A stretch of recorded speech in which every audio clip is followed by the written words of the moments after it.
कुछ तुम कहो कुछ हम कहें, चलती रहे ये बातें, एक एक करके आप सबसे होती रहे मुलाकातें।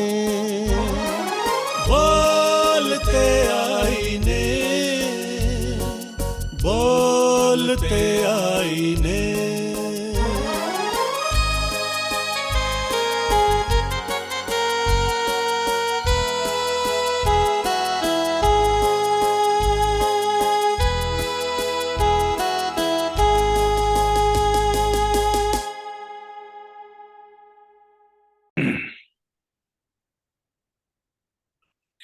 बोलते आए ने यूट्यूब चैनल के तमाम दर्शकों को एक बारी सैमसन डेविड का बहुत बहुत नमस्कार, अभिवादन, इस्तकबाल।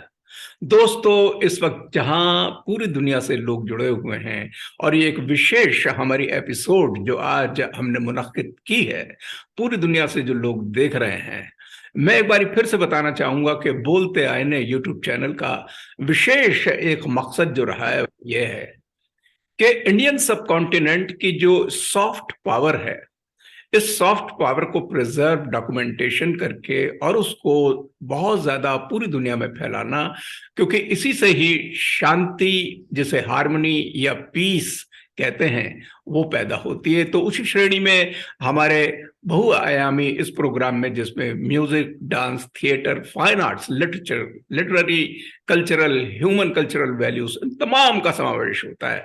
और हम ऐसी एपिसोड्स में ऐसे अच्छी शख्सियात को बुलाते हैं जिन्होंने अपने नाम को काफी कमाया है पूरी दुनिया में, और उनकी लाइफ को हम सेलिब्रेट करते हैं, उनके फन को सेलिब्रेट करते हैं, और उसी बातों बातों में कुछ ऐसी परफॉर्मेंसेस उनकी ले लेते हैं जिसका डॉक्यूमेंटेशन होता है, ताकि फ्यूचर की पोस्टेरिटी, जो स्टूडेंट्स हैं, वो इस पर रिसर्च करें तो उनको फायदा हो।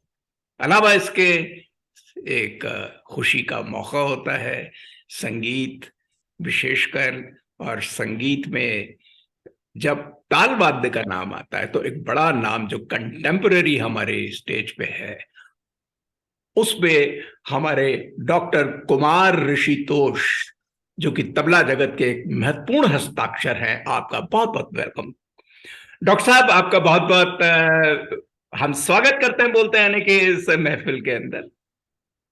आपको सादर प्रणाम, और सभी हमारे रसिक श्रोता हैं उसको भी मैं सादर अभिनंदन करता हूं, सादर प्रणाम करता हूं।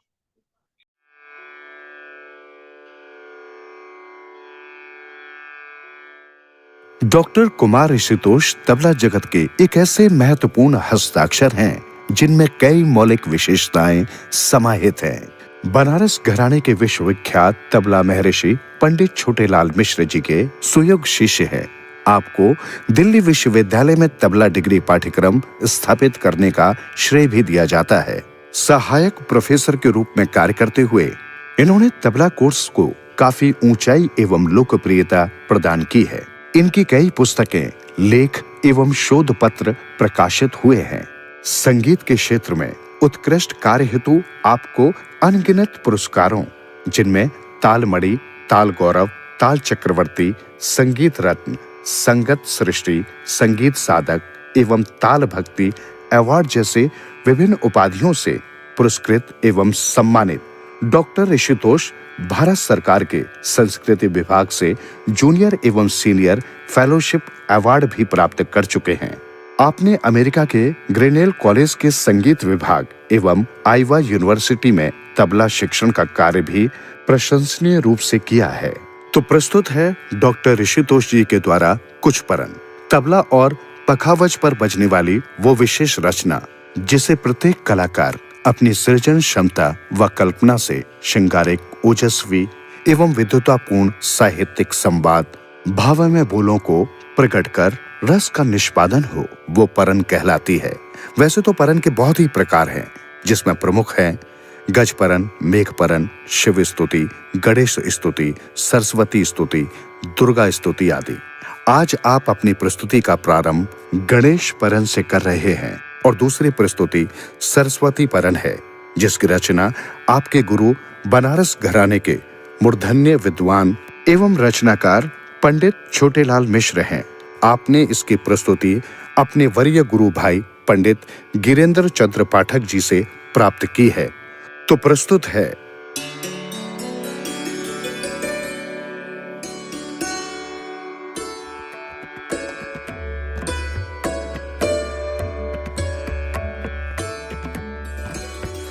धन ता कर धट गगत धन ता दिन गगनान गज तुंडम मंगल कर धट धट धन दत कतरतान एक दन गज गण गणपति प्रणाम सिद्ध सदन गज गण जय जय जय जय जगत्राण ज्ञानना दिग दिगन धिद पचन चंशुण मुकुटमणि कर कुंडल किरीटधार धिकट धिकट धा दिनिकट धगन कत धगत धगत ज्वललार तुलंकाकृत पीत पाट कट धृत गण गण निदान गंग गंग गण देवतान काट विकट संकटान दय विद्या दान दान धिकट धिकट कतरतान गणांतर कत कत गण दान दान दा धिकट धिकट कतरतान गणांतर कत कत गण दान दान दा धिकट धिकट कतरतान गण कत कत गण दान दान दा धिकट धिकट कतरतान गणांतर कत कत गण दान दान दा धिकट धिकट कतरतान गणांतर कत कत गण दान दान दा धिकट धिकट कतरतान गणांतर कत कत गण दान दान दा धिकट धिकट कतरतान गणांतर कत कत गण दान दान दा धिकट धिकट कतरतान गणांतर कत कत गण दान दान दा धिकट धिकट कतरतान गणांतर कत कत गण दान दान दा।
डॉक्टर कुमार ऋषितोष ने इनकी कई विशेषताएं हैं और जिसपे अभी इंट्रो में भी बताया गया था कि कई विशेषताओं में से 5 तो मैंने कुछ ऐसी निकाली हैं जिनको मैं बताना चाहूंगा एक बार फिर से हमारे जितने भी सामाइन जुड़े हुए हैं। एक तो आप बहुत ही मान्यता प्राप्त शिक्षाविद, कलाकार, गुरु, लेखक एवं आयोजक हैं। तो ये एक बहुचर्चित एक व्यक्तित्व हो जाता है, शख्सियत हो जाती है। इन्हीं तमाम बातों को लेके 5 बिंदु तो हैं, अलावा इसके हम कुछ और बातें हम करेंगे और सेलिब्रेट करेंगे डॉक्टर कुमार ऋषितोष की इस लाइफ को, उनके कंट्रीब्यूशन को म्यूजिक पे और विशेषकर परकशन में जिसमें तबला है। दिल्ली विश्वविद्यालय के तबले के आप पहले विद्वान हैं जिन्होंने यूजीसी द्वारा प्रतिष्ठित फेलोशिप पुरस्कार के तहत पीएचडी करी संगीत में। और आपकी एक और विशेष कंट्रीब्यूशन ये रहा कि तबले के अंदर तबला डिग्री पाठ्यक्रम जिसे कोर्स कहते हैं उसमें खोलना और स्थापित करने का श्रेय भी आपको दिया जाता है, जो एक अपने में बहुत ही बड़ी अचीवमेंट है। आप असिस्टेंट प्रोफेसर भी रहे दिल्ली यूनिवर्सिटी में, बनारस हिंदू यूनिवर्सिटी में आपका काफी बड़ा एक रोल रहा, वहां शिक्षा भी प्राप्त करी, शिक्षा भी दी। आपने कई किताबें भी लिखी हैं जिनके बारे में हम बात करेंगे आगे, लेकिन प्रमुख किताबें जो याद आ रही हैं मुझे वो ये, जैसे संगीत शिक्षण के विविध आयाम, तबले का उद्गम एवं दिल्ली घराना, तबला महर्षि पंडित छोटेलाल मिश्र की श्रेष्ठ कृतियां वगैरह वगैरह आपकी जो मील के पत्थर साबित हुई हैं। इन तमाम बातों पे अभी हम बात करेंगे। कई बिंदु हैं। कोविड-19 के दरमियान आपने ऑनलाइन एजुकेशन को काफी फैलाया और उस ऑनलाइन एजुकेशन से तबले में क्या क्या नई नई बातें पैदा करी, उसको आसान बना के सिखाया। ये सारी बातों को करेंगे। आपने बहुत बड़े बड़े जो कि कलाकार हुए हैं संगीत जगत के, उनके साथ आपकी जुगलबंदी भी रही है, जिनमें विशेष नाम जो याद आ रहे हैं मुझे, पद्म विभूषण उमियालपुरम के शिवरामन जिन्होंने मृदंग बजाते थे, पंडित गोकुल उत्सव जी महाराज, पद्म भूषण पंडित कैवल्य कुमार गुरव, पंडित हरीश तिवारी, पंडित गोपाल शंकर मिश्र, पंडित विश्वजीत राय चौधरी, पंडित जितेंद्र महाराज जो कि कथक के बड़े गुरु रहे हैं। और उसी प्रकार बाहर के कलाकारों के साथ एक नाम याद आ रहा है मुझे, जैज के अंदर जो सैक्सोफोनिस्ट रही हैं डॉक्टर दमानी फिलिप्स, यूएसए में है, उनके साथ भी संगीत की। तो ये मेरे को कुछ नाम याद आए। तो आपका काफी रहा, और बड़ी बड़ी संस्थाओं से, मान लीजिए जैसे मेरे को याद आ रहा है सीसीआरटी है, सीबीएसई बोर्ड है, पब्लिक सर्विस कमीशन है, स्टेट एलिजिबिलिटी टेस्ट जैसे एसईटी बोलते हैं, अलावा इसके एसोसिएशन ऑफ इंडियन यूनिवर्सिटीज जो कि भारतीय विश्वविद्यालय संघ है, जो बड़े फेस्टिवल, तो वहां पर एज ए जज की आपने निर्णायक मंडली में भी आप रहे। इस तारुफ के साथ छोटा लेकिन बहुत ही महत्वपूर्ण रिच बायोडाटा मैंने आपके सामने बताया। मैं स्वागत करता हूं डॉक्टर ऋषि कुमार ऋषितोष साहब का एक बार। डॉक्टर साहब, आप ये बताइए, इस वक्त कहाँ बैठे हुए हैं? दिल्ली में हैं या कहाँ हैं? अभी मैं दिल्ली में हूँ। अच्छा अच्छा, तो अच्छा, तो आज का ये जो इंटरव्यू हमारी तमाम बोलते हैं कि जो सामायन है वो देख रहे हैं, उनकी तरफ से मैं आपको इस्तकबाल करते हुए पहला तो ये पूछूंगा सवाल कि तबले में और संगीत में इन जनरल आपकी रुचि कैसे पैदा हुई है? क्योंकि कोई भी आर्टिस्ट होता है, उसके पीछे कोई एक छोटी सी कहानी होती है, तो उसको थोड़ा सा मुख्तसर में आप बताइएगा, और विशेषकर तबले में कैसे खींचे आप, इसके बारे में थोड़ा बताइए। मेरी माता जी श्रीमती उर्मिला सिन्हा जी भी स्वर्गीय है। उनका बहुत अच्छी वो पारंपरिक जो गीत जो होता है, लोक संगीत वगैरह होता है, अच्छा हमें उनकी बहुत अच्छी आवाज थी। मैं बहुत प्रभावित रहता था। अच्छा और उनको सोचिए कि सारे लोक संगीत की सारी विधा उनको मालूम था। यहाँ तक कि बालक के जन्म से लेकर शादी तक का जो जितने तरह का हमारे जो पारंपरिक संगीत है, जी, वो उनको उनको था, और बहुत रुचि से। और वो हर जगह एक तरह से वो ये है कि बाहर नहीं, उनको मौका नहीं मिला ये, लेकिन आवाज इतनी ओह, अच्छी थी कि मैं बहुत प्रभावित रहता था। जी और कभी कभी मैं उनके सही कहीं टेबल पर, चाहे कहीं कहीं मैं इसी तरह उनके साथ मैं बजाया करता था। अच्छा और उसके बाद मेरे गाने का, मेरे बड़े भाई साहब भी बहुत अच्छा गाते थे, बहुत अच्छा गाते हैं अभी। ऐसे फिल्म म्यूजिक गाते हैं, लाइट म्यूजिक उनका मुकेश, किशोर कुमार सहगल, इस तरह की आवाजों को वो बहुत बखूबी वो निभाते हैं। तो मैं उनके साथ भी बजाता था। आप उनका नाम तो बताइएगा हमारे सामईन को, नाम क्या है भाई साहब का? उनका नाम श्री संतोष कुमार, सबसे बड़े भाई साहब मेरे।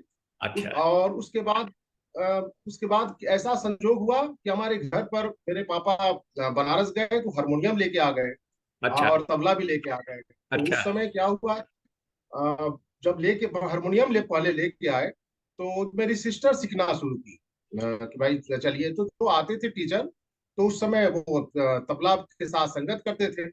और मेरे बड़े भाई साहब ने एक कैसेट मुझे दिया था। उस समय मुझे याद है कि वो कैसेट ड्रम्स ऑफ इंडिया करके एचएमबी की एक कैसेट थी, जिसमें पंडित शांता प्रसाद जी उर्फ अच्छा गोगई महाराज जी का 7 मिनट का उनका तबला वादन था। 7 मिनट का बिना नगमे का बजा, लेकिन ऐसी टोन, ऐसा वो बार बार मैं सुनता था, अच्छा बार बार वो अट्रैक्ट करता था उनका तबले का। तो मैं बार बार सोचता था कि कैसे वो साउंड को बार बार सुनता था, समझ में नहीं आता था, जी, लेकिन अच्छा लग रहा है। अच्छा अच्छा लग रहा है समझने की। मुझे लगता है कि संगीत बहुत सारी चीज समझने की चीज नहीं है, बस जो चीज अच्छा लगता है, बस अच्छा लग रहा है। वाह तो वाह ये वाह, मुझे बड़ी कि मैं थोड़ा तबला सीखूं। मैंने उस तबले के प्रति मैं बड़ा अट्रैक्ट होता चला गया। और उसके पास से जो आते थे, जो सिखाने के लिए आते थे, तो उन्होंने बोले कि अच्छा सीखना है, तो मैंने कहा मैं सीखना चाहता हूँ। तो उस समय ऐसे ही तबला आ गया, फिर धीरे धीरे ये। लेकिन उसकी मेरी रुचि जो कब बढ़ी, जब मैं बनारस गया। अच्छा बनारस में करीब दो 4 साल 5 साल तो ऐसे ही मैं सीख रहा था। लेकिन वो मन में जो होता है ना कि सीखते के दौरान आपको लगता है कि कुछ चीजें खोज रहे हो, चाहे कोई कहिए जो हम जो जो जा रहे हो। तो बनारस जब मैं गया तो बनारस में तुलसी घाट पर पंडित छोटेलाल मिश्र जी, हमारे गुरु जी, जो जिनसे मैं सीख रहा हूँ, मेरे पीछे जो फोटो है, तो जी। उनका उनका मैंने तबला सोलो मैंने सुना। और वो तबला सुनकर मैं ऐसा मुग्ध हुआ, ऐसा हुआ कि मुझे लगा कि तबला अगर मुझे बजाना है, शायद सीखना है, तो मैं ऐसा ही मैं इन्हीं से सीखूंगा। ऐसी मुझे प्रेरणा मिली उनके वादन से। और उसके बाद मैं, चूंकि अब बनारस में कोई आप उस बैकग्राउंड से आते हैं जहां पर मेडिकल के लिए और इंजीनियरिंग के लिए और आईएएस बनने के लिए तो पूरे लोग, समाज भी आपको साथ देता है। हम्म। लेकिन म्यूजिक के लिए, आप म्यूजिक में आप स्पेशल सीखने जाए, पूरा करियर उस पर ये नेछावर कर दे, तो इसके लिए कोई भी तैयार नहीं होता। उसके हम्म। लिए मुझे बहुत सारी चीजें समीकरण बनाना पड़ा। मैं सोचा कि अगर बनारस में इनसे सीखूंगा तो उसके लिए मुझे रहना पड़ेगा। तो रहने के लिए मुझे क्या करना होगा, क्योंकि बार बार जाना आना, क्योंकि वहाँ ऐसा नहीं कि एक सप्ताह में, एक महीने में आप जाइए तब आप कुछ सीख के आएंगे फिर प्रैक्टिस, तो वो तो फिर ज्यादा सीख नहीं सकते ना, उसके लिए रहना पड़ेगा आपको आगे। तो हम्म। मैं कुछ सोच रहा था क्या व्यवस्था होगी ऐसी जो मैं वहां जाऊं, वहां रहूं भी। तो संजोग से बनारस हिंदू यूनिवर्सिटी में वो डिग्री कोर्स जो चलती है, बीमिज और एमबी, तो पता चला कि वहाँ बनारस हिंदू यूनिवर्सिटी में कोर्स भी चलता है, और संयोग से वो वहाँ सिखाते भी हैं उस बनारस हिंदू यूनिवर्सिटी में। हम्म। हमारे वहाँ जे तबला के असिस्टेंट प्रोफेसर, एसोसिएट प्रोफेसर रहे वहाँ, तो वहाँ सिखाते थे। तो मैंने वहाँ बीच में एडमिशन लिया, जिससे क्या हुआ कि मुझे रहने की व्यवस्था मिल गई, जो हॉस्टल मिल गए बहुत सस्ते में। ये तो बस कुछ था नहीं, बनारस हिंदू यूनिवर्सिटी जाना तो होता ही था। और गुरु जी के पास मुझे निरंतर कंटिन्यू जाने का, रहने का, उनके पास बैठने का, सीखने का, संगीत को समझने का, ये मुझे सौभाग्य मिला। जो भी कुछ थोड़ा बहुत अगर मैं अभी भी मैं सीख ही रहा हूँ ये, और जो भी मैं अगर कुछ कर सका हूँ तो इनका बहुत बड़ा मुझे आशीर्वाद है। जो भी अगर मैं कर सका हूँ तो इन्हीं का मेरा आशीर्वाद है। वाह। इस तरह से मेरी यात्रा। अच्छा, ये बताइए कि जमाना बहुत चेंज हो गया है और अभी हम आगे और इस पे डिस्कस करेंगे, लेकिन इस मरहले पे मैं ये पूछना चाहूंगा कि जब आप सीख रहे थे तो गुरु शिष्य परंपरा के अंतर्गत ही शायद आपने, जो कि अब विलुप्त होती जा रही है, लेकिन आप जी किस्मत वाले रहे कि आपने डायरेक्टली अपने गुरु जी से सीखा।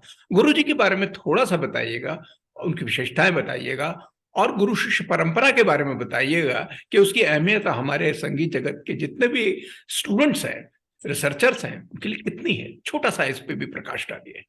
जी। संगीत की जो विधा, जो आज हम संगीत अगर परंपरा में आज हम संगीत, पुराने लोगों की चीजें अगर हम बजा रहे हैं, तो ये गुरु शिष्य परंपरा से ही संभव हो पाया है। हम्म। क्योंकि गुरु के पास जो पुरानी, अब जैसे हमारे गुरु जी के पास, अब ये जैसे अब घराने ही देखिए, घराना कितने कई सारे 6 घराने हैं तबले के। हाँ तो हाँ। 6 घराने, 6 घराने हैं तबले के, और कई सारी पीढ़ी इसमें परंपरा चली आ रही है। तो हमारी गुरु जी का मैं बता दूं कि बनारस घराने के एक बहुत ही प्रख्यात तबला वादक थे पंडित अनोखे लाल मिश्रा जी। जी जी जी। उनसे उन्होंने पंडित मेरे गुरु जी ने उनसे सीखा। उनके ये एक समय के वो बहुत, मैंने उनके बारे में अगर आप नाम किसी भी तबला वादक से पूछे तो लोग यही कहेंगे कि क्या बात है, wizard of tabla, king of tabla, वैसा वैसा उनका नादिन दिना, वैसा उनका धीर धीर, वैसा धिक दिना त्रिकट दिना, ऐसी कोई ऐसी रचना नहीं है जो उन्होंने जिस बोल को छुआ वो सिद्ध हो गया। और उन उस वैसे व्यक्ति के शिष्य मेरे लिए भी बड़ा सौभाग्य की बात थी। क्योंकि मेरे गुरुजी में एक सबसे बड़ी विशेषता ये थी कि बनारस घराने के अलावा वो तबला को बहुत एक केवल एकांगी नहीं, एकांगी की बात नहीं, मतलब एक नहीं, बनारस घराना तो बजाते ही थे। उसके बाद तबले में जो प्रयुक्त जो फिंगर टेक्निक्स है, फिंगर टेक्निक्स जैसे दिल्ली घराना, अजराड़े घराना, फरुखाबाद घराना, लखनऊ घराना, ये सब सारी चीजें उनके तबला वादन में विशेषता थी, उनके वादन में विशेषता थी, जो मुझे बहुत अट्रैक्ट करता था। हम्म। और बनारस की चीजें तो रही हैं, जैसे हमारे घर में सीधी सी बात है, कहा जाता है कि जब आपके पास एक फूल हो और कई सारे फूल मिल जाए तो एक गुलदस्ते का काम करता है। सही बात। तो वैसे गुलदस्ता वादक हमारे गुरु जी थे, पंडित छोटेलाल मिश्र जी। उनसे हमको सीखने का सौभाग्य मिला, जिससे मुझे बहुत सारे, केवल बनारस घराना ही नहीं अपितु तबला के विभिन्न प्रकार की जो शैली है उसको भी मुझे जानने और समझने का मौका मिला। वाह। और एक तरह से देखा जाए तो दूसरे घराने के प्रति समभाव रखते हुए, क्योंकि आप किसी दूसरे घराने का तभी आप बजाएंगे जब आप उसके प्रति भी प्यार होगा। सही बात है। अ, जब उसके प्रति प्यार होगा तभी बजाएंगे ये, क्योंकि यहाँ तो बोल के प्रति, जब कोई भी बोल बजाते हैं तो उसके प्रति आपको थोड़ी निष्ठा होनी चाहिए, समर्पण हाँ, होनी चाहिए, ठीक है। तभी वो बोल निकलता है, तभी वो बोल भी निकलता है। नहीं तो मैं कोई भी चीज बोल एक घंटा काफी देर बजाऊं लेकिन उसमें असर नहीं होती। उसके लिए थोड़ी सी श्रद्धा भक्ति भी चाहिए, तभी वो डिमांड होती है, उसकी एक असर होता है। तो ये सब गुरु लोग से हमको सीखने को मिला। अच्छा, डॉक्टर साहब ये बताइएगा कि आपने तो पूरी जिंदगी जो है तबले के ऊपर सीखने पे और सिखाने में लगा दी, और ये आपके लिए जी एक मादकता पैदा कर दी, एक पैशन आपके लिए पैदा हो गया, और सिखा भी रहे हैं। इसके तबले के बारे में ये जोड़ी सामने रखी हुई है, क्योंकि दुनिया से कुछ ऐसे लोग देख रहे होंगे जिन्होंने तबले की आवाज जी सुनी है, बहुत से लोग ऐसे हैं जो इसको अच्छी तरीके से जानते भी हैं, लेकिन कुल मिला के इन जनरल बताइएगा इस तबले के हिस्टोरिकल पर्सपेक्टिव्स को, इतिहास को लेके, कि क्या कहा जाता है, क्या मान्यताएं हैं, क्या लोगों के अलग अलग मत हैं, और ये जो इंस्ट्रूमेंट है इसके पार्ट्स को बताइएगा, जैसे काली स्याही लगी हुई है, या चमड़ा लगा हुआ है, या रस्सी लगी है, गट्टे लगे हुए हैं, या किस किस मटेरियल का बना होता है, थोड़ा सा इस पे प्रकाश डालिए।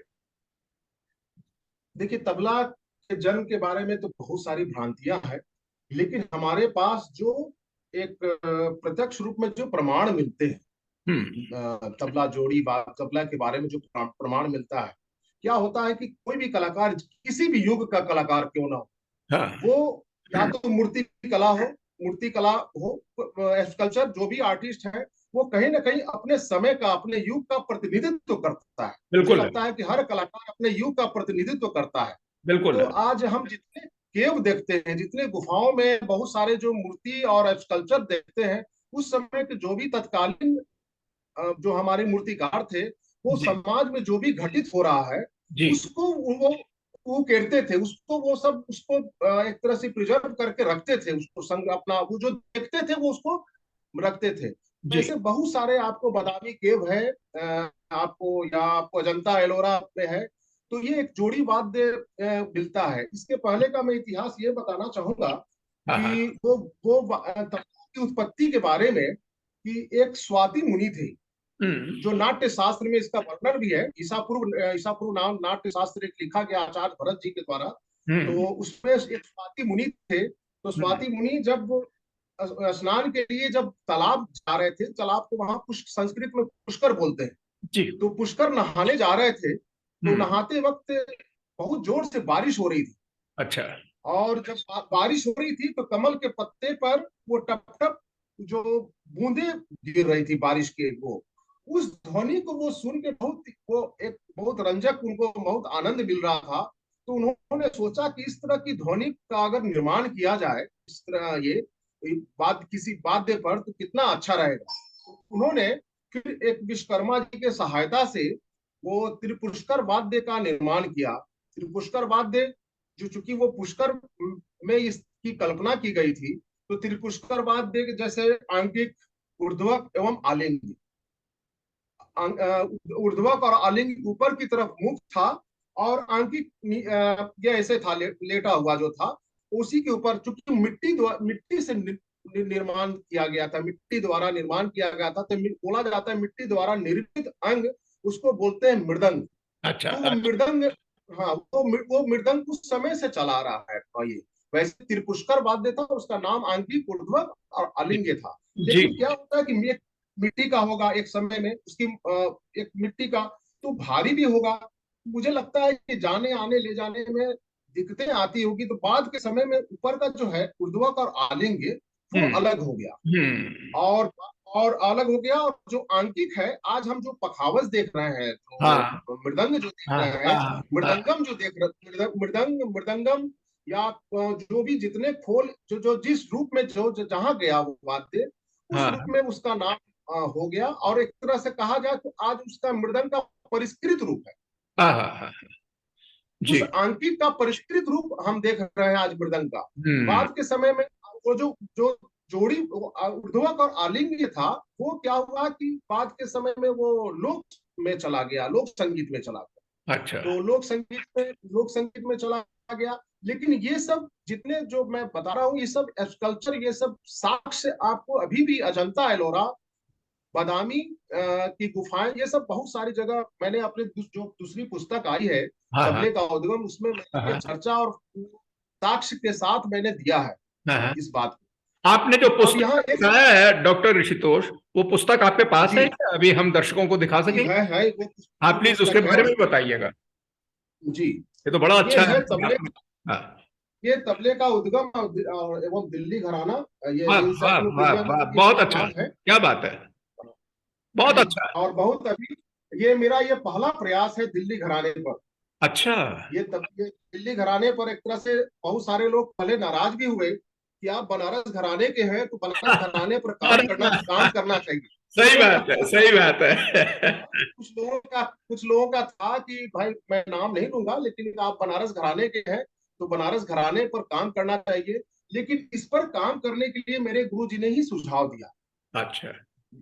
क्योंकि मुझे मिनिस्ट्री ऑफ कल्चर से ग्रांट भी मिली थी, एक जूनियर फेलोशिप का, तो इसी पर काम करने के लिए भी मिला। लेकिन सुझाव उन्होंने दिया कि कहे देखो दिल्ली में हो, और घराने के रूप में उसका पहला स्थान, ठीक घराने है। के रूप में, तो पहला स्थान इस पर अभी तक काम नहीं हुआ है। देखिए ये भी बहुत उदार भाव होती है जब आप किसी घराने के बारे में सोचते हैं, ये उदार भाव है कि काम नहीं हुआ है। बनारस में तो बहुत सारे अभी हो रहे हैं, कर रहे हैं, इस पर करो। ऐसे मुझे बहुत सारी परेशानियां भी हुई, ठीक है। क्योंकि बहुत ये होता है ना कि कई सारी किताबें होती है, तो चलिए भाई आप उधर से भी किया, उधर से भी लिया, ये लिया, लेकिन बहुत सारी चीजें इससे हमसे जुड़ी तो परेशानियां। लेकिन ये है कि मैं बड़ा सेटिस्फाइड हूँ, मैं बड़ा इसमें एक दिल लगा के काम किया, और अभी बहुत लोकप्रिय भी है। और अब वहां से थोड़ा सा बात अलग हो जाएगी। एक जैसे तबले के जन्म के बारे में बता रहे हैं, कुछ लोगों का मत है कि पखावज वाद्य जो है, पखावज वाद्य को काटा, तब भी बोला तबोला, और तबोला से तबला। अच्छा। अब यहाँ देखिए, यहाँ एक तर्क की बात है। यहाँ संगीत में क्या है कि जब तक आपका कोई भी चीज तर्क नहीं है, कोई भी चीजें आपको गले से नहीं उतरे, तो वो उसका प्रमाण भी तो होना चाहिए ना। हाँ हाँ, हमारे यहाँ क्या है कि तबले में एक बद्धी टूट जाएगी, अच्छा। तब वो अच्छे से नहीं बजता। हाँ हाँ हाँ, तो पूरा पूरा काटने के बाद कैसे बजेगा। और दूसरी बात कि कोई भी कलाकार अपने साज को अपने पुत्र की तरह बहुत दिल लगा करके करता, वो कोई भी साज, कोई भी कलाकार अपने वो साज को काट कैसे सकता है। सही बात। हम्म। हाँ, साज साज को काट कैसे सकता है ये। और काटने के बाद वो आवाज आ ही नहीं पाएगी। केवल ढप ढप की साउंड हमारे सांगीतिक ध्वनि में, ढप ढप की साउंड नहीं बोला गया है उसको, क्योंकि ये तो एक रंजक, जो रंजकता को रंजक लगे, सुनने में जो बहुत मधुर लगे, उसको किया गया है। सही बात। इसीलिए इस तरह से मेन क्या है कि मुझे लगता है कि जो अलग हुआ, जो काटा नहीं गया, जो उद्धव आलिंग जो शुरू में स्वाति मुनि ने जो उस समय बनाया था, जो बाद के समय में उद्धव आलिंग अलग हो गया, तो वहां से शायद किंवदंती में कई बार होता है ना, प्रचार गलत भी हो जाता है। हाँ तो वहां से तो दिख रहा है कि आंकिक अलग हो गया, और जोड़ी वाद्य देखिए अभी भी पंजाब घराने में, पंजाब में देखिए अभी भी जोड़ी वाद्य बजता है। ठीक। और उस वाद्य में अभी भी आटा लगाने की प्रचलन है। जैसे पखावज में आटा लगाते हैं, उसी हाँ तरह से आटा लगा करके बजाते हैं। अभी भी शबद वगैरह पंजाब में बहुत आपको गुरुद्वारे वगैरह में आपको सुनने को मिलेगा। ठीक बात। तो महाराष्ट्र में धामा है, इस तरह से कई सारे वाद्य इस तरह का दिखता है। लेकिन चूंकि जोड़ी वाद्य जब चल रहा था, जब लोग, क्योंकि हमारे यहाँ लोग को अभी ज्यादा जिस हिसाब से लोक संगीत को उठाया जा रहा है। उस समय लोक संगीत को कम ये किया जाता जाता था, जो भी ध्रुपद वगैरह का प्रचलन ज्यादा था। सही बात। तो ध्रुपद का जब प्रचलन आया तो पखावज उसके लिए ज्यादा उपयुक्त था। हाँ। सीधी सी बात है, पखावज उपयुक्त था। जब ख्याल आया तो ख्याल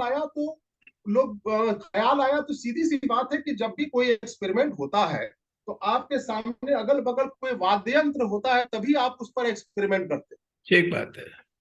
जब ख्याल आया तो जब पखावज जब बजा रहे हैं तो उसकी जो गंभीर ध्वनि है पखावज की, तो ठीक। सीधी सी बात है कि ख्याल की जो मेलोडी जो है उस गंभीरता में उसका मेलोडी खत्म हो जा रहा था, ठीक। उसकी वो स्थिर नहीं हो पा रही थी। तो वहां आसपास जोड़ी वाद्य जरूर था, तबला कहीं ना कहीं आसपास था। उस समय जो बजाने वाले थे उन्होंने उसको उस तबले को जब प्रयोग किया तब लोगों ने कहा यार ये वाद्य तो ख्याल के लिए ज्यादा उपयुक्त है।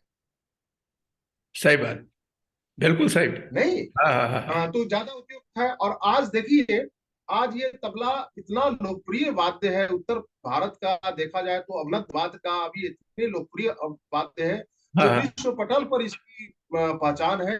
हमारे जो भी घराने कर्णधार, जो हमारे पुराने गुणी विद्वान, हमारे जो साधक कलाकार रहे हैं, उन्होंने अपने अथक साधना से, अथक परिश्रम से इस तबला को इतनी ऊंचाई पर ले गए कि आज देखिए, आज या तो शास्त्रीय संगीत हो या उप शास्त्रीय संगीत या सुगम संगीत, गजल, भजन, यहाँ तक कि नृत्य में भी इसकी प्रभुत्व जमा लिया है। सही नृत्य में बात। भी इसके बिना काम नहीं चल सकता। बिल्कुल बिल्कुल। और यहाँ तक कि वेस्टर्न म्यूजिक में भी, फ्यूजन संगीत में भी, हाँ। कहीं भी आप देखिए, फिल्म संगीत हो तो कहीं भी तबला के बिना मुझे लगता है कि बैठक संभव नहीं है आज। बिल्कुल बिल्कुल।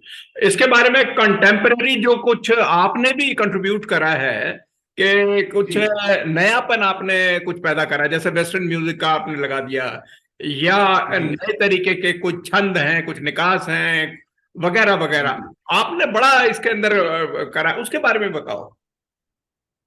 अब जैसे कुछ निकास वगैरह की बात जहां चली, तो देखिए तबला का निकास से ही घराने अलग। हम्म। जो भी आज निकास है घराने का, जो तबले एक सुर का वाद्य है, एक जो भी निकलेगा एक ही स्वर निकलेगा। हाँ। लेकिन इसके जो प्लेइंग टेक्निक्स है, ये चाटी है, ये लौ है, ये सियाई है। तो हाँ इतने सारे में पुराने लोगों ने क्या क्या सोचा है, कैसी कैसी हाँ। रचना किया है लोगों ने। और उसके एक ही घराने में भी ऐसे ऐसे विद्वान हुए हैं कि वो लगता है कि क्या बात है, कितनी इसमें चिंतन, कितना अथक परिश्रम उन्होंने किया होगा। बिल्कुल। ये तो हम तो बस मैंने क्या निकास, मैं तो एक कोशिश किया। और पुराने समय में कहा जाता था कि ऐसा गज परण बजाते थे खुदौ सिंह महाराज जी, जो पागल हाथी को भी वश में किया था। अच्छा। आज के समय में वो गज परण केवल सुनते हैं कि ऐसा है, लेकिन अब क्या वो परण कैसा था, ये एक कौतूहल रहता है, क्योंकि उस समय रिकॉर्डिंग का तो साधन उस समय तो था नहीं। लेकिन एक सुनने में लगता है कि यार कैसा कैसा होगा यार गज परण, कैसी उसकी साउंड होगी, कैसी ध्वनि होगी, ऐसा होता है ना। हाँ बिल्कुल। सुनने को मन करता है। हाँ। तो इसी तरह से मैं भी अब जैसे एक गणेश स्तुति, मैं पंडित किशोर महाराज जी के गणेश स्तुति से मैं बहुत प्रभावित रहा। अच्छा। हाँ, बहुत प्रभावित रहा। तो चूंकि उन्होंने उस गणेश स्तुति को सिद्ध कर दिए, तो कभी कभी लगता है कि जिस व्यक्ति ने उसको उस ऊंचाई पे ले गए, तो लगता है कि उस बोल को छूना नहीं चाहिए, जैसे ये मेरा एक सम्मान है। हाँ। लगता है ना कि आप वो भाई उनके उनके साथ है, चली गई उस बोल को, बस उसका आनंद लीजिए। बस ये जैसे होता है ना आमिर खान साहब का, कभी कभी लोग बोलते हैं कि उनका राग का मारवा ऐसा मारवा गाए कि क्या बात है। लेकिन अगर उनकी जयंती में या तो खूब अच्छा से करेंगे, उनकी याद में उनको सुनाएंगे, या तो कहेंगे भाई उनकी इस राग को नहीं छुएंगे। यही होता है ना। ये तो इसीलिए एक उनसे बड़ा एक मुझे प्रेरणा मिला। तो मुझे एक गणेश स्तुति, जो मैं बजा के भी दिखाऊंगा आपको, गणेश स्तुति, उसमें क्या है कि इस स्तुति में क्या है कि कहीं साहित्यिक छंद भी है, साहित्यिक शब्द भी है, तत्सम के भी बोल है, बहुत सारे संस्कृत के भी बोल है। तो तबले के पटाक्षर से मैच नहीं करता। तबले के पटाक्षर में, तबले के वर्ण में जैसे 10 वर्ण तबले की, तो तबले के वर्ण अब यहाँ पर क्या है, कि धिन ता करते चटे गिगे चटे धिन ता धिन गिगे गणा, ये तो चलिए तबले के बोल है। गज तुंडम मंगल कर धिट धिट धिरधान। अब गज तुंडम मंगल कर, अब इसको कैसे निकालें? तो ठीक। इसको निकालने के लिए इसके स्वरों को समझना पड़ेगा। जी। तो इसमें जो कभी संस्कृत के भी शब्द है, तत्सम के भी है, तो साहित्यिक शब्द है, तो इसको निकालना तबले पर।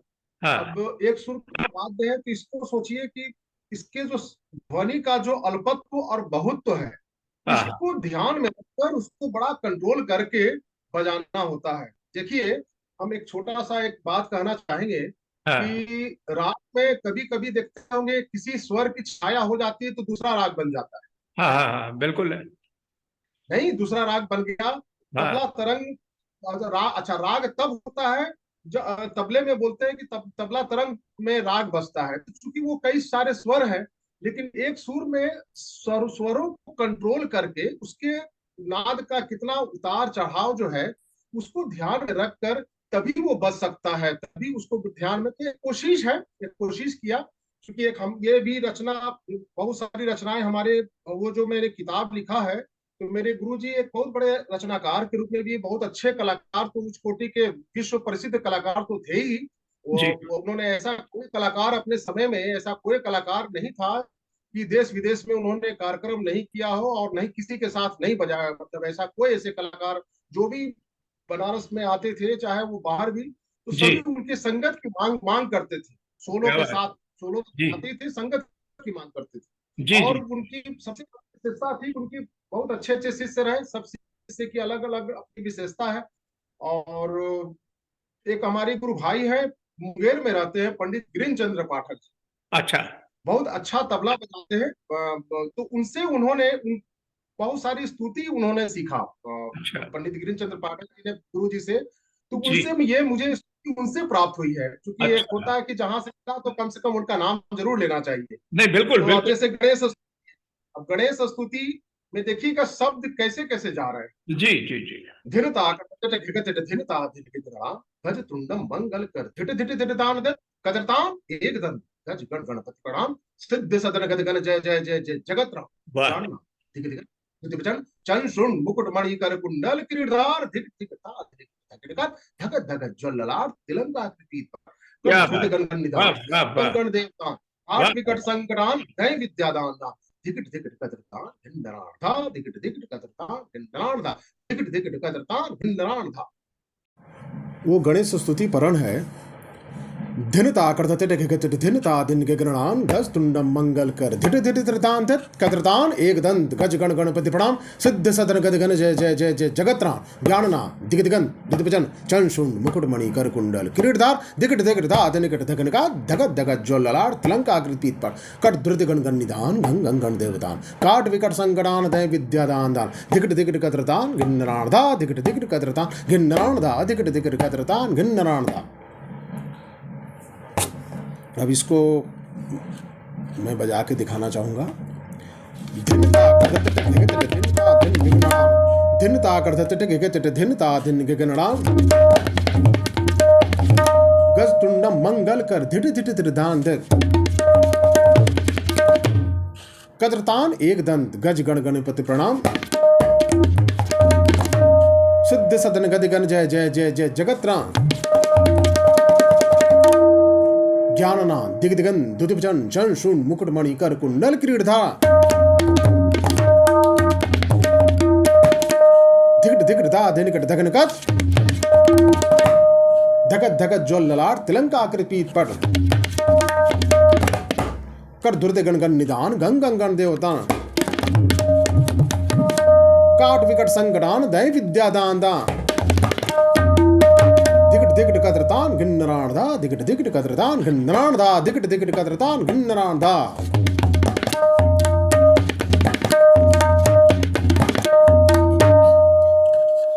वाह वाह। तो ये जो पढ़ंद का जो काकू भेद है, काकू भेद आप तो इतने सोचिए कि आपने आप थोड़ा सा आपके बारे में हमको लगता है कि बोलना पड़ रहा है जी कि आप एक एडमिनिस्ट्रेशन को संभालते हुए और एक आप मुझे लगता है कि एक समय में आप युवा दिलों के धड़कन रहे।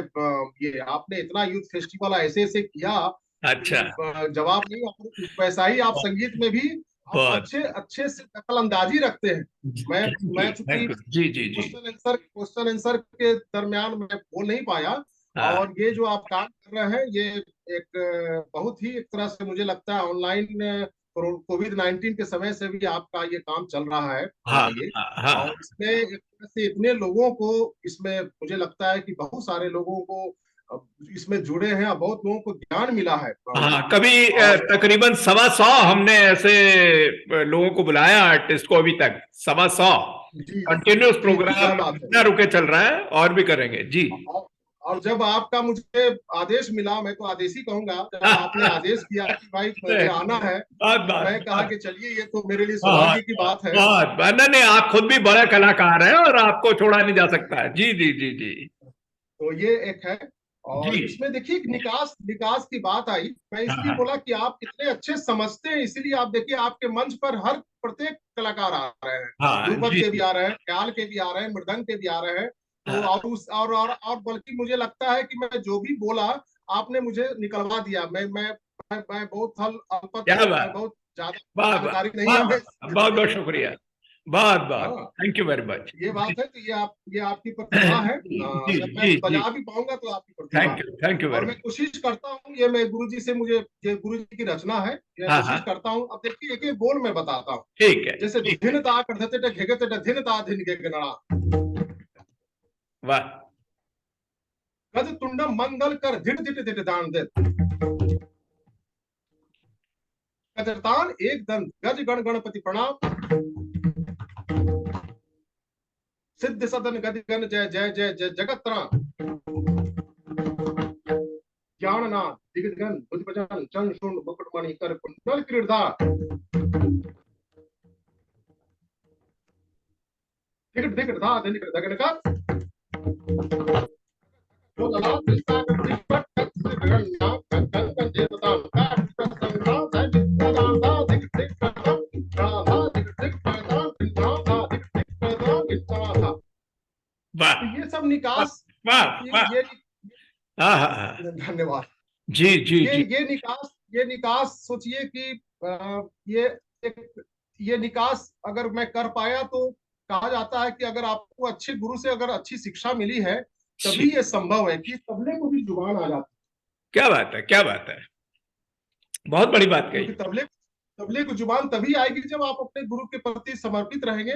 और गुरु आपको अच्छी तालीम मिली रहेगी, तभी ये संभव हो सकता है। ये छोटा सा प्रयास है। उसी तरह से एक सरस्वती स्तुति परम भी बहुत लोगों को पसंद आया। अभी हाँ आने हाँ वाला समय भी मुझे लगता है कि अभी 26 जनवरी को सरस्वती पूजा है, तो सरस्वती जी का तो एक उसमें भी एक प्रयास किया था। ये तो वो भी सुन जी सकते हैं। जी ये और बाकी जी। अच्छा ये बताइए कि एक आपकी एक खास किताब निकली थी जिसके बारे में हमने सुना और लोगों ने भी काफी सराहा है, कि तबला महर्षि पंडित छोटेलाल मिश्र की श्रेष्ठ कृतियां। ये एक विशेष किताब है, इसके ऊपर थोड़ा सा प्रकाश डालिए, किस मुतालिक है, और ये आकांक्षा पब्लिशिंग से जो छपी है दिल्ली में, जी, क्योंकि इसके बारे में ये काफी किताब काफी सुना जा रहा है। बताइए प्लीज। ये जी ये किताब ये किताब आई है करीब ये इसमें इस किताब के बारे में मैं बता दूं कि इस हाँ किताब को करने के लिए मेरे गुरु जी का स्वर्गवास हुआ 2013 में। जी। और मैं दिल्ली विश्वविद्यालय में जो भी रचना मैं बताया, चाहे अभी भी मैं किसी को भी बताता हूँ, हाँ तो हाँ कभी मैं कभी पुस्तक देख कर चाहे ये नहीं बता, जो भी मुझे परंपरा से जो सीखे हैं, जो भी मैंने सीखा है वही चीज मैं बताता हूँ। जी इसी इसी गुरु शिष्य परंपरा कहते हैं ना, कि आपने जी। जो भी परंपरा में सीखा, आपने जैसा हाँ सीखा और जैसा हाँ आपने वो चीजें आगे आप सिखाते हैं। सही तो बात। इस किताब में क्या हुआ कि कई बार क्या होता है कि उनकी रचना मैं सिखा रहा हूँ, फिर पता चला कि उनके नाम से नहीं गया, वो लोग बजा गए। कई बार क्या होता है कि अपने नाम भी कर गए। कई बार ये भी होता है कि कहीं हम फला जगह से कोई सीख रहे हैं और फिर अब मेरी ये चीजें तो पसंद आ रही है और कहीं अगर वो नाम लेंगे तो कहीं उनको ऐसा नहीं है जैसे होता है ना कि धर्म परिवर्तन ना हो जाए, धर्म परिवर्तन हाँ की तरह, तो इसलिए बोलने में, क्योंकि ये ईमानदारी का विषय है। हाँ, जब भी नहीं आप, नहीं मुझे नहीं, लगता है हाँ किसी से भी आप सीखे, एक शब्द भी सीखे, एक बोल हाँ, भी, तो नाम तो जरूर नाम क्रेडिट जरूर जरूर लेना। जाना चाहिए दूसरे का। जी जी जी जी। हाँ, तो ये ध्यान में रखकर, और मैंने जो भी 25 साल 26 साल जो भी 30, मैंने लगभग मैंने गुरु जी के चरणों में रह करके मैंने जो भी सीखा है, हाँ उनकी रचनाओं को मैंने इसमें देने की कोशिश किया है। जी जी जी। और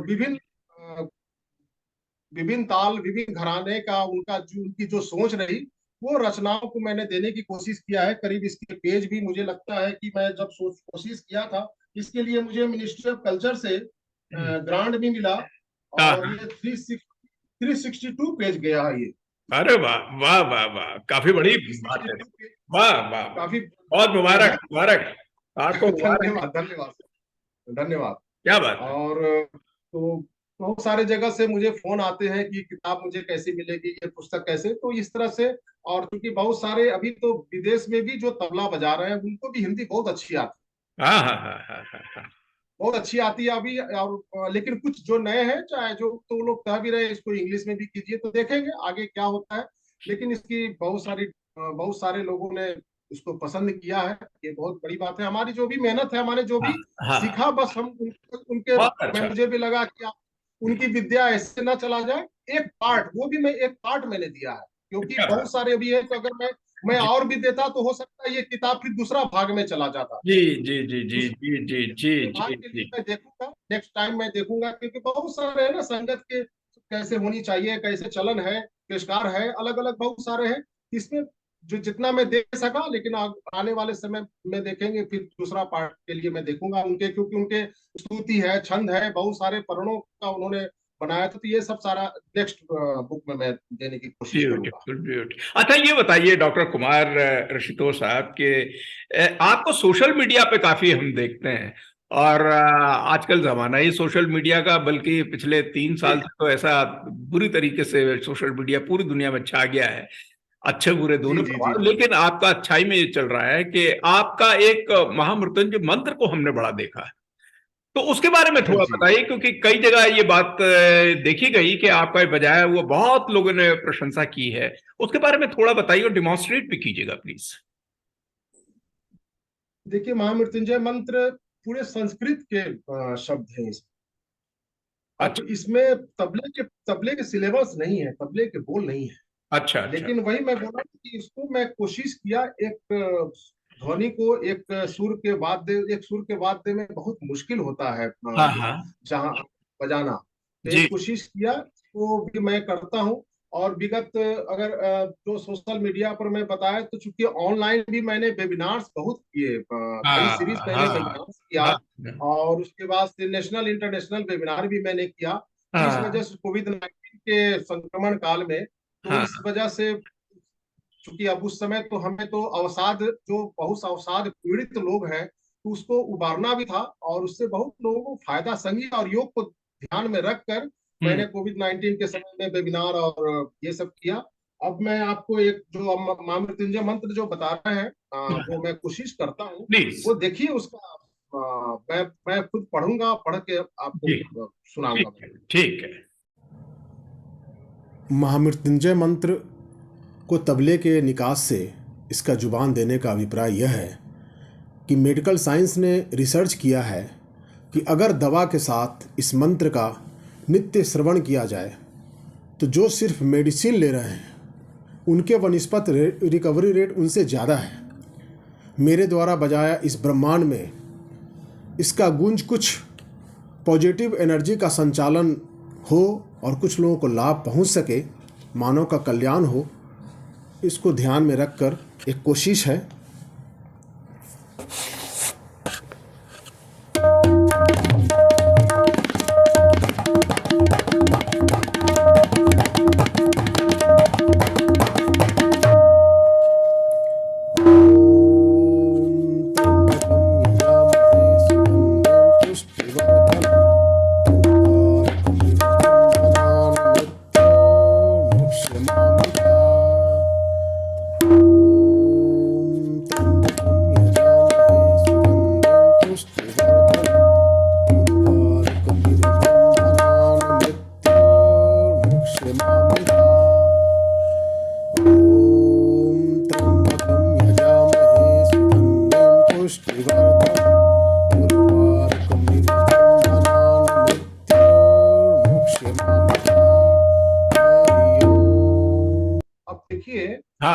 मंत्र का निकालने का प्रयास इसलिए भी था कि ये मंत्र कोविड-19 के समय में बहुत जगह ऐसा भी प्रयोग किया गया कि ये कई जगह हॉस्पिटल्स वगैरह में इस मंत्र का उच्चारण हुआ है।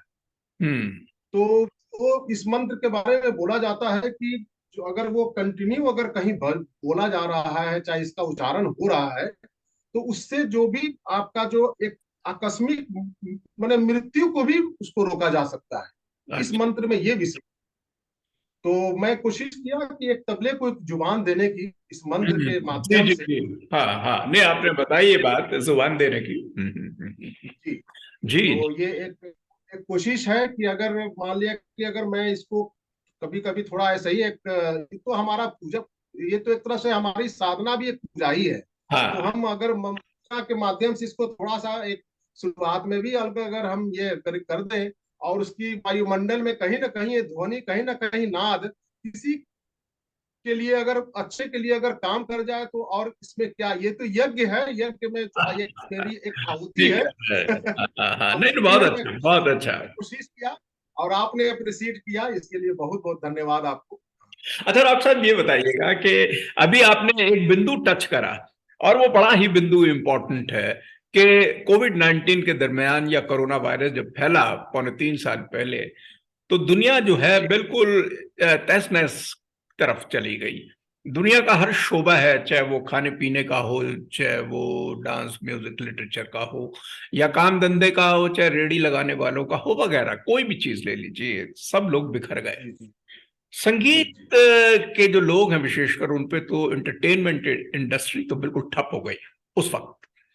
और जी जी इससे मुतासिर जितने लोग हुए, विशेषकर वो लोग जो बेचारे संगतकार थे, कोई तबला जी बजा रहा जी है, कोई ढोलक बजा रहा है, कोई कीबोर्ड बजा रहा है, कोई सितार बजा रहा है, फ्लूट बजा रहा है, वगैरह वगैरह, जी जी तो उनके लिए तो बहुत ही एक प्रकोप और एक इतना बुरा एक टाइम आ गया कि जी ऐसे ऐसे लोग जो हमने देखे बड़े बड़े अच्छे प्लेयर्स या उस्ताद थे, कहना नहीं चाहिए, लेकिन वो रोड पर आ गए। कोई फलों की रेडी बिल्कुल लगा रहा बिल्कुल। है, कोई कुछ बेच रहा है, कोई उधार ले रहा है, कोई भूखा रह रहा है।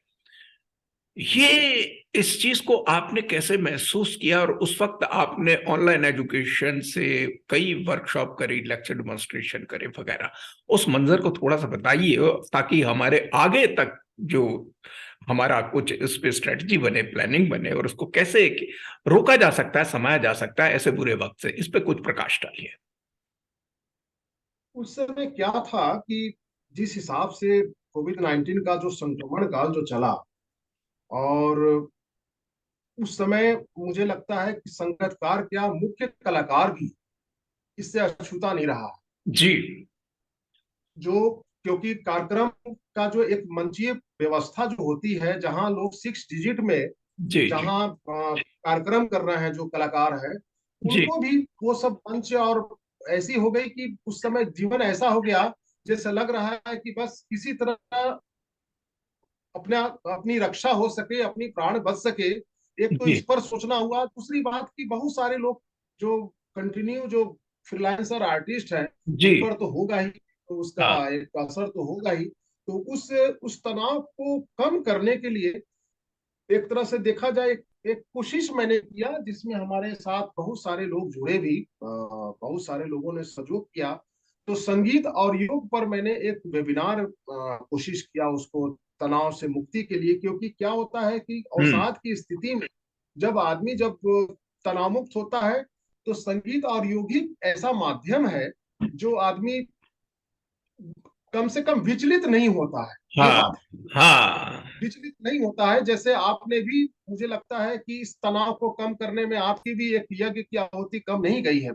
ये जी जिस जी हिसाब जी से जी आप हाँ सभा को बता रहे हैं, ये तो एक तरह से हमने जो ये तो यज्ञ है, यज्ञ हम्म में एक आहुति को एक कोशिश किया गया जी ये करने का, जी और बहुत ही सफल रहा। उसमें बहुत हमारे बड़े बड़े कलाकार से लेकर योगी से लेकर आपको सभी ने सहयोग भी किया, और बहुत अच्छे से मतलब लोग आए, उससे जुड़े, और जी उसकी एक प्रयास बनी रही। अभी तक लोग बोलते हैं कब करेंगे, कि ये कैसे करेंगे, उसका फिर से करना चाहते हैं ऐसा। तो हाँ ये एक बहुत बड़ी उपलब्धि है ये। और एक एक तरह से कहा जाए तो पूरा दुनिया उस कोविड-19 का जो है वो जो अवसाद की स्थिति में था, हाँ हाँ। उससे उबारा नहीं जा सकता। और उसमें जो भी जैसा हो सकता है कोशिश किया। चूंकि मेरा एक ऑर्गेनाइजेशन भी था, तो ऑर्गेनाइजेशन के माध्यम से मैंने ये काम सफल किया। और एक तरह से मैं अपना एक आहुति दिया, मतलब यज्ञ कह सकते हैं। अब एक एक ठीक। अच्छा, ये बताइए कि आपने जिस तरीके से बातचीत को अभी मोड़ा है, उसी मोड़ से मैं एक और सवाल उठा रहा हूं, और ये आखिरी मरहला है हमारा, लेकिन हमारे जितने भी सामीन हैं वो इस बात को नोट करेंगे कि आप एक फाउंडर प्रेसिडेंट हैं। एक सोसाइटी है जिसका नाम है नाद औरा, यानी कि म्यूजिकल ओडेसी, जिसको जी। नमो भी बोलते हैं, 2006। ये आपने क्यों स्थापित की? एम्स ऑब्जेक्टिव्स क्या है, इसकी एक्टिविटीज क्या हैं? इस पे नेशनल इंटरनेशनल लेवल पे आपका काफी कंट्रीब्यूशन रहा है, थोड़ा सा इस पे बताइए। नाद तो आप जानते ही हैं। जी नाद जो है नाद ही ब्रह्म है। नाद नाद तो जानते ही है कि, और नाद जो है, नाद ध्वनि से संबंधित है, लेकिन ध्वनि से एक अलग है नाद।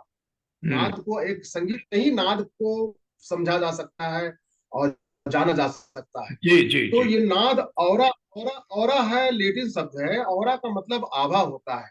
तो हम्म। मैंने सोचा कि हर व्यक्ति का, हर संगीतकार का, हर व्यक्ति का अपना औरा है, हाँ ठीक जो है। अपने मंच मंच पर अपनी अपनी अपने मंच पर अपनी साधना के माध्यम से, अपने नाद के माध्यम से अपनी अभिव्यक्ति करता ठीक कह रहे हैं आप।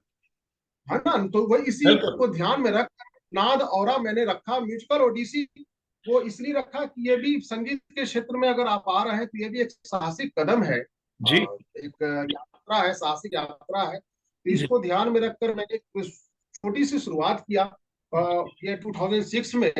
उसके जी बाद से वो फिर मैंने पंडित अनोखेलाल मिश्र जी की स्मृति से शुरुआत किया।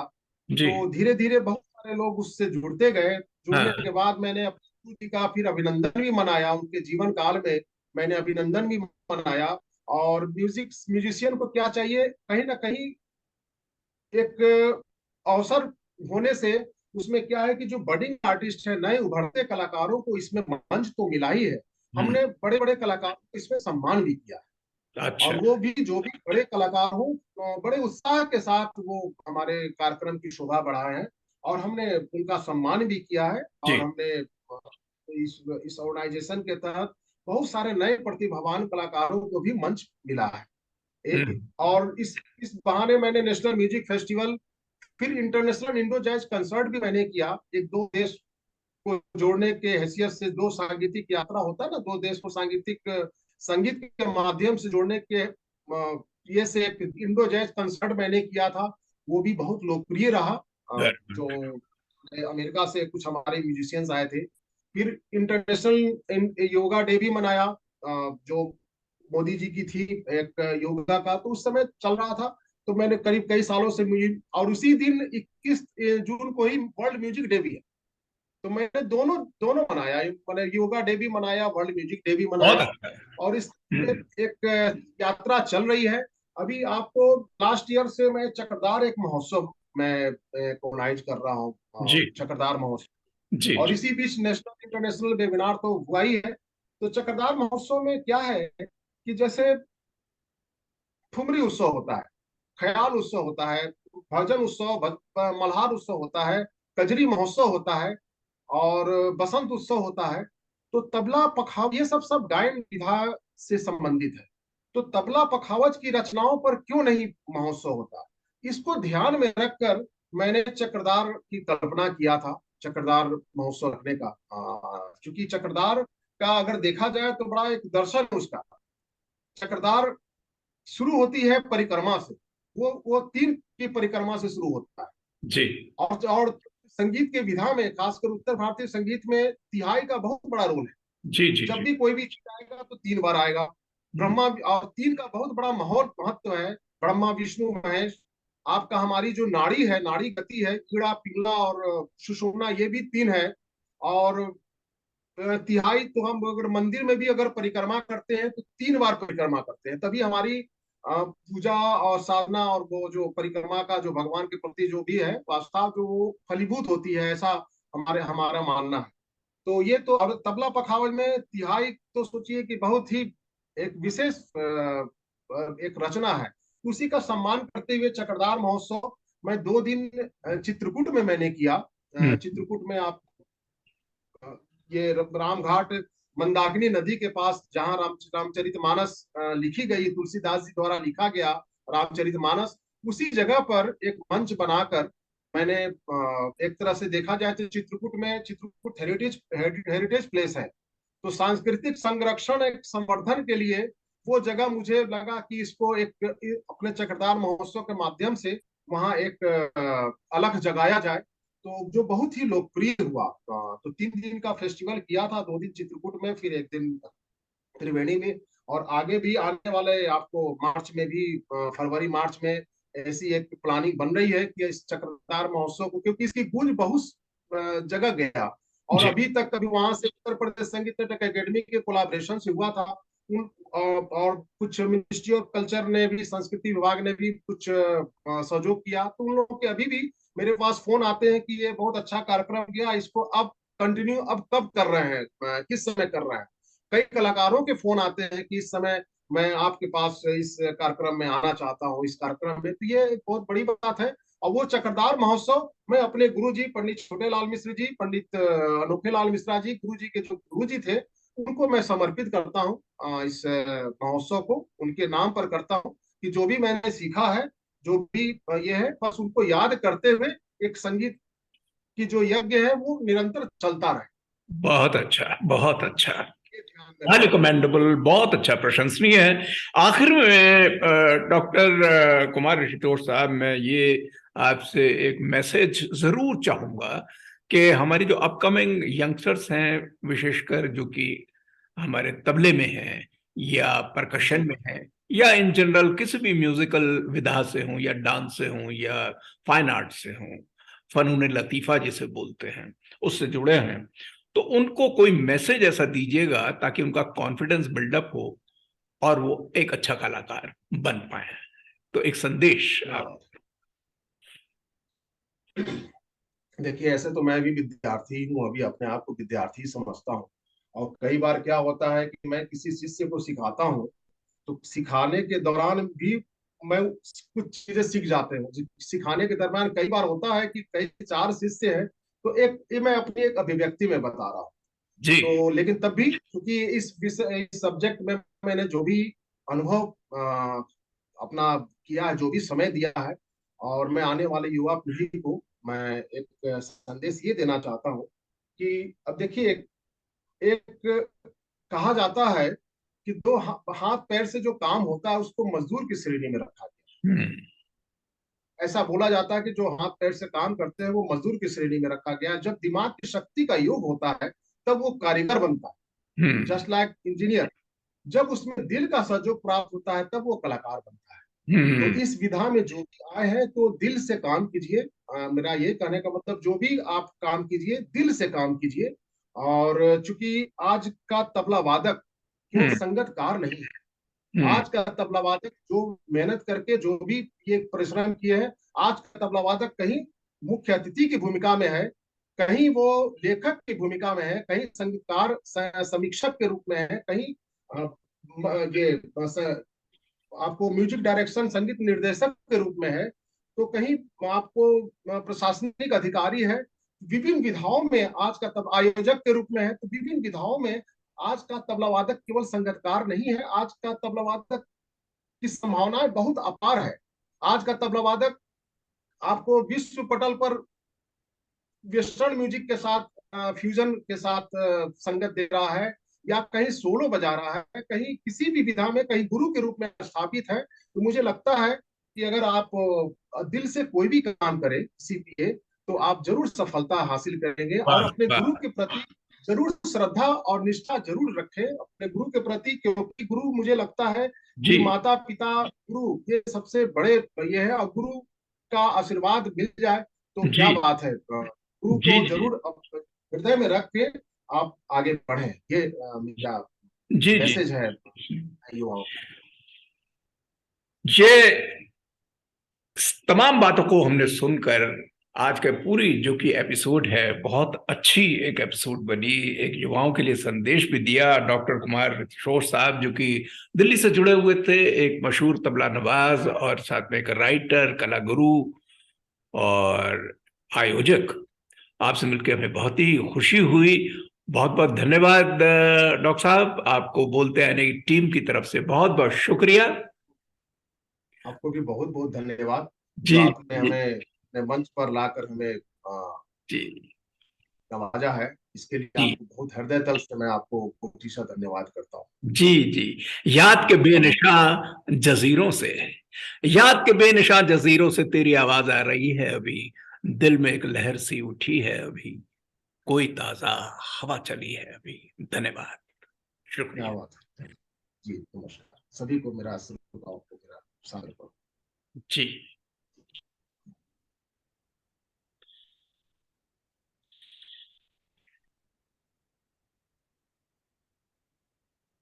बोलते आईने, बोलते आईने।